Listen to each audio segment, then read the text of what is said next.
আসসালামু আলাইকুম। যেকোনো ক্রিসপি পাকুড়া বা ক্রিসপি ধরনের নাস্তা খাওয়ার জন্য কিন্তু আমরা সস খুঁজে থাকি। সেটা যে টমেটো সসই হোক বা কাঁচা মরিচের সসই হোক, তো আমরা খেয়ে থাকি। তো আজকে আপনাদের খুব মজার একটা খুব ইজি পদ্ধতিতে করে দেখাবো সুইট রেড চিলি সস। তার জন্য আমি এখানে ১.৫ কাপ পানি আর কয়েকটা শুকনা মরিচ দিয়ে দিয়েছি। আর আপনারা চাইলে এখানে শুকনা মরিচের পরিমাণটা কম দিতে পারেন। আর এই তো আমার ছেলে রেডি হয়ে আছে। ও এই সস দিয়ে খাবে আর বলছিল আমাকে একটু চিনি খাইয়ে দাও, তাকেও চিনি খাইয়ে দিলাম। আর বাচ্চারা কিন্তু এমনিতেই অনেক সস খেতে পছন্দ করে আর সেটা যদি হোমমেড হয় তাহলে কিন্তু অনেক ভালো হয়। এখানে ১.৫ কাপ পানি, ১ কাপ দিয়ে দিলাম চিনি আর 1/2 কাপ দিয়ে দিলাম এখানে ভিনেগার। ভিনেগার দেওয়ার পরে এই তো চিনিটা যতক্ষণ পর্যন্ত না মেল্ট হয়ে যায় ততক্ষণ পর্যন্ত অপেক্ষা করব। আর পাশাপাশি কিছু রসুন কুচি আর আদা কুচি দিয়ে দিলাম।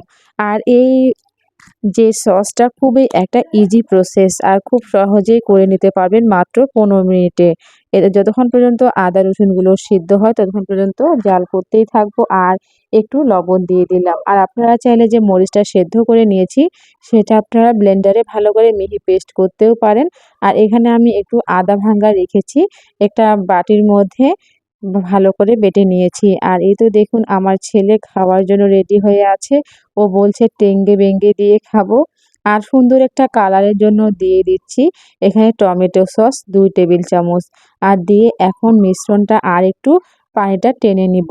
এ পর্যায়ে দিয়ে দিতে হবে ২ টেবিল চামচ কর্নফ্লাওয়ার, ২ টেবিল চামচ পানি দিয়ে ভালো করে মিশিয়ে নিতে হবে। আর অবশ্যই ঢালার সময় খেয়াল রাখতে হবে এক হাত দিয়ে নাড়তে হবে আর এক হাত দিয়ে ঢেলে দিতে হবে।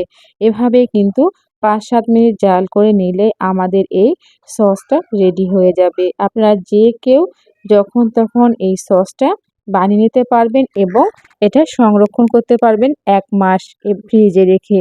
১ মাস পরে এই সসটা আর ব্যবহার করা যাবে না। আর এই তো আমি আস্তে, আস্তে যে কর্নফ্লাওয়ারের মিশ্রণটা আছে সেটা ঢেলে দিচ্ছি আর পাশাপাশি নেড়ে দিচ্ছি যাতে দলা পেকে না যায়। আর এইটা সস আরেকভাবে বানানো যায় সেই রেসিপিটাও আপনাদের সাথে শেয়ার করব কোনো একদিন। এই তো দেখুন থিকনেসটা অনেকটা থকথকে হয়েছে। এ পর্যায়ে কিন্তু আমার সসটা রেডি হয়ে গিয়েছে। এখন এটা ঠান্ডা হয়ে গেলে কিন্তু আরেকটু ঘন হয়ে যাবে। তাই আর বেশি ঘন করা যাবে না। এই তো সসটা রেডি হয়ে গেছে সুইট চিলি সস। খেতে কিন্তু মাশাআল্লাহ অনেক ভালো লাগে। আপনারা যেকোনো ক্রিসপি পাকুড়া দিয়ে এই যে সসটা খেতে পারবেন।